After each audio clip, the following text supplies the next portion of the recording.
दोस्तों, सुल्तान अलाउद्दीन खिलजी जो खिलजी सल्तनत का दूसरा सुल्तान था, जो एक काबिल, होशियार और बहादुर राजा था, जिसने कई जंगें लड़ी और जीती और अपना एक बड़ा साम्राज्य कायम करने में कामयाब भी रहा, जिसे खिलजी सल्तनत के नाम से जाना जाता है। सुल्तान अलाउद्दीन खिलजी ने अपनी दिलेरी और बहादुरी के दम पर कई बार मंगोलों को भारत से खदेड़ कर भगाया। उसने अपने रहते मंगोलों को भारत में घुसने नहीं दिया। पर दोस्तों, आज अफसोस इस बात का है कि आज कुछ आर्टिकल, टीवी सीरियल और मूवीज के जरिए सुल्तान अलाउद्दीन खिलजी को एक जालिम, क्रूर और हबसी के तौर पर दिखाया जाता है। खैर दोस्तों, ये तो रही सुल्तान अलाउद्दीन खिलजी की बात। पर दोस्तों, आज के इस वीडियो में हम अलाउद्दीन खिलजी के बेटे कुतुबुद्दीन मुबारक शाह खिलजी के बारे में बात करने वाले हैं कि क्या वो भी अपने बाप सुल्तान अलाउद्दीन खिलजी की तरह एक काबिल, चालाक और बहादुर राजा था। तो दोस्तों, आप वीडियो में लास्ट तक बने रहें। उससे पहले आपसे रिक्वेस्ट है कि आप हमारे इस चैनल को एक सब्सक्राइब कर दें। कुतुबुद्दीन मुबारक शाह अलाउद्दीन खिलजी का बेटा था और इसकी माँ झटपाली, जो देवगिरी के राजा रामचंद्र की बेटी थी। अलाउद्दीन खिलजी ने देवगिरी पर जीत के बाद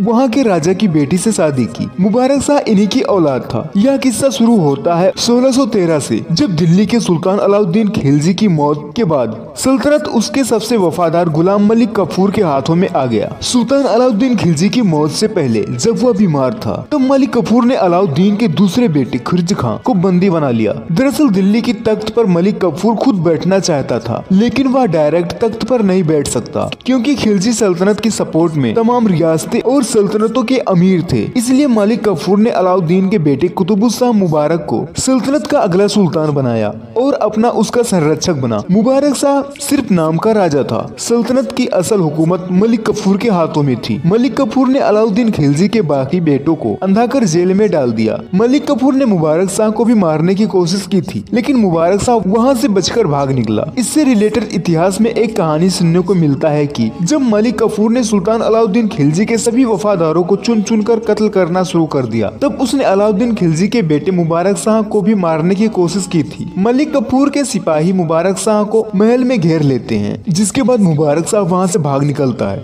लेकिन सिपाहियों की एक तीर मुबारक शाह के बाजू में लग जाती है और वह अपने घोड़े पर ही बेहोश हो जाता है और उसका घोड़ा एक जंगल से होते हुए एक गाँव में पहुँचता है और वह घोड़े से नीचे गिर जाता है। तभी एक बुढ़िया की नजर उस पर पड़ती है और वह मुबारक शाह को अपने झोपड़ी में ले जाती है, जिसके बाद वह बुढ़िया और उसका बेटा मुबारक शाह का इलाज करते हैं। जब मुबारक शाह को होश आता है, तब उस बुढ़िया का बेटा बोलता है कि लेट जाइए शहजादे, अभी आपका जख्म भरा नहीं है। तब मुबारक शाह उससे पूछता है कि तुम कैसे मुझे जानते कि मैं एक शहजादा हूँ। दरअसल वो लड़का कोई और नहीं बल्कि उसका नाम खुसरो खां था, जो महल में शाही घोड़ों की देखभाल करता था। उसने पूरी बात मुबारक शाह को बताई। तब मुबारक शाह ने पूछा कि महल का क्या सूरत हाल है। तब खुसरो ने जवाब दिया कि मलिक कफूर ने उसके सभी भाइयों का कत्ल कर दिया है और खुद दिल्ली का सुल्तान बन गया है। लेकिन इसी बीच सुल्तान अलाउद्दीन खिलजी के वफादार सिपाहियों ने मलिक कफूर की हत्या कर दी, जिसके बाद सल्तनत के वफादार सिपाहियों ने कुतुबुद्दीन मुबारक शाह को सल्तनत का अगला सुल्तान बनाया। सुल्तान बनने के बाद मुबारक शाह के वो गंदे और घिनौने करतूत शुरू हो गए। उसने खुसरो खां को अपना कमांडर बनाया। दरअसल खुसरो खां मलिक कफूर की तरह एक हिजड़ा था